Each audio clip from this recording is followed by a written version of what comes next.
Hi అండి అందరికీ. నేను ఈరోజు అయితే బీట్రూట్ ఫ్రై చేశాను. సింపుల్గా అండి, హెల్త్ కూడా చాలా మంచిది, ఈజీగా చేసుకోవచ్చు. ముందుగా నేనైతే ఒక 5 to 6 బీట్రూట్ అయితే చిన్నగా కట్ చేసి పెట్టుకున్నా. దీనికోసం ఒక కడాయి పెట్టుకొని ఇందులో 2 టేబుల్ స్పూన్స్ అయితే ఆయిల్ వేసేసుకున్నాను. ముందుగా కట్ చేసి పెట్టుకున్న బీట్రూట్ అయితే కొద్దిగా ఆయిల్ వేడెక్కగానే ఇందులో వేసి అయితే కలుపుకోవాలి. ఆనియన్స్ వేయనవసరం లేదండి, ఎందుకంటే ఓన్లీ ఆయిల్లోనే ఫ్రై చేసుకొని బీట్రూట్ ఫ్రై చేసుకోవడం వల్ల అయితే చాలా బాగుంటుంది, కొద్దిగా డిఫరెంట్గా కూడా అవుతుంది. కాబట్టి సింపుల్గా ఇలానే చేసుకోవాలండి. ఆయిల్లో కొద్దిసేపు మగ్గించుకోవాలి బీట్రూట్ని. కొద్దిగా దగ్గర పడగానే ఇందులో అయితే కొద్దిగా జీరా, కొద్దిగా సాల్ట్, కొద్దిగా కరివేపాకు అయితే వేసేసుకొని కలిపేసుకోవాలి. ఓన్లీ సిమ్లో పెట్టి అయితే ఫ్రై చేసుకోవాలండి, హైలో అస్సలు పెట్టొద్దు. బీట్రూట్ కొద్దిగా మగ్గడానికి కొద్దిగా టైం పడుతుంది కాబట్టి సిమ్లో అయితే పెట్టుకొని కలుపుకోవాలి. ఈ విధంగా మొత్తం కలిపేసుకోవాలండి. కొద్దిగా దగ్గర పడే వరకు అయితే సిమ్లో పెట్టి అయితే చేసుకోవాలి. బీట్రూట్ అయితే హెల్త్కి చాలా మంచిది కాబట్టి వీక్లీ 2 times అయినా సరే ఫ్రైలా అయినా కర్రీలా అయినా తీసుకోవాలండి రెగ్యులర్గా. ఎందుకంటే మనకు ఐరన్ కంటెంట్ తక్కువ ఉన్నప్పుడు బీట్రూట్ వల్ల చాలా ఇంప్రూవ్ అవుతుంది. కాబట్టి బీట్రూట్ అయితే ఫ్రై అయినా సరే చేసుకొని అయితే తినాలి. కర్రీ అయితే జ్యూస్ అయితే ఇంకా చాలా మంచిది. ఆ విధంగా నచ్చిన వాళ్ళు కనీసం ఫ్రై అయినా చేసుకొని అయితే తినాలి. ఈ విధంగా అయితే దగ్గర పడిందండి కర్రీ, అది ఫ్రై అయితే బీట్రూట్ ఫ్రై. ఈ విధంగా అవ్వగానే కొద్దిగా కచ్చపక్కగా దంచుకున్న అల్లం పేస్ట్ అయితే వేసాను.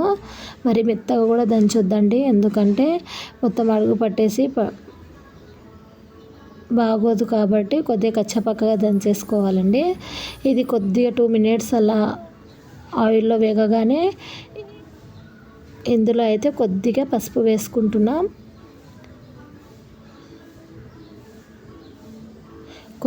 1 teaspoon అయితే కారం వేసుకొని అందులోనే 1 teaspoon అయితే ధనియా పౌడర్ అయితే వేసాను.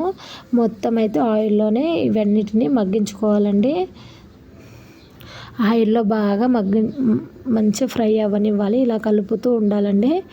కారం కొంచెం ఆయిల్లో ఫ్రై అయ్యే వరకు ఈ విధంగా దగ్గర పడుతుందండి, మంచిగా ఫ్రై అయిపోతుంది. 2 minutes అలాగే కప్పించుకోవాలి. ఈ విధంగా ఆయిల్ మొత్తం వేగిపోయి ఈ విధంగా అయితే బీట్రూట్ అయితే చక్కగా ఫ్రై అవుతుంది. ఇందులోనే కొద్దిగా గరం మసాలా అయితే లాస్ట్లో కొద్దిగా గరం మసాలా వేసుకొని మొత్తం కలిపేసుకొని 2 minutes అయితే ఉంచుకోవాలి. అంతలోపు మనం కొద్దిగా కొత్తిమీర అయితే కడిగేసుకొని కట్ చేసి పెట్టుకున్న కొత్తిమీర అయితే వేసుకుంటున్నాం. ఫ్రైలో అయితే కొత్తిమీర వేసుకుంటే బాగుంటుంది కాబట్టి కంపల్సరీ కొత్తిమీర అయితే వేసాను. ఈ విధంగా కొత్తిమీర వేసాక మొత్తం కలిసే వరకు ఒక 1 to 2 minutes అయితే మొత్తం కలిపేసుకోవాలి.